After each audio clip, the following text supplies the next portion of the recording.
Roommate saw me riding my toy and said he would be a better ride. This happened a while ago before I moved. I had a handful of roommates of various genders and everyone was, well, AS*.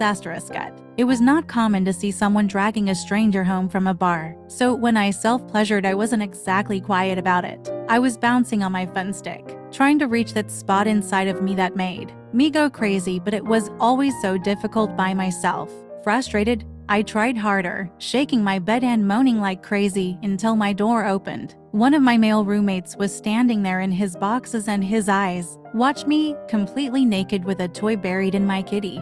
"Having trouble?" he asked. I pouted, not wanting to admit that yes, I in fact was having a lot of trouble. He smiled, reading my expression, and closed the door behind him. He came to my bed and sat beside me. "I know a much better pickle you can ride." Immediately, I was soaking wet with want. I slid the fun stick out of me, and he pushed down his boxes, revealing a giant, throbbing pickle. He took my hips in his hands and set me on his lap, his left stick pressed against my kitty, and then as he eased me down, he pushed inside of me.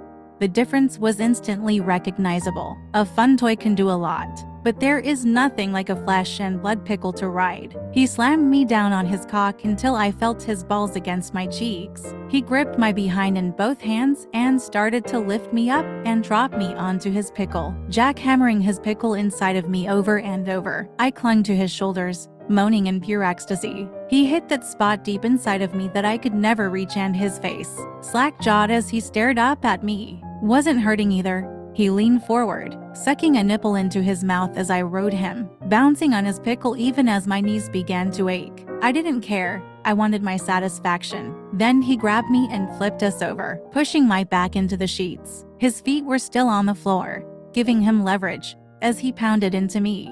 My legs were wrapped over his shoulders. My fingers balled up the sheets, and I threw my head back, screaming his name as pushed me to the absolute limit. I dissolved into tremors and shakes as I came on his pickle, collapsing to the bed completely exhausted. He still kept going, slamming into me while kissing the side of my throat until finally he finished. I felt the warmth inside me as he finished in me raw, and I didn't regret it. It felt good to be used and pleasured by him, and I wanted more. How could I ever go back to toys when I had him at my place all the time? "Just call me," he said as he pulled out. "The next time you need to ride a real pickle,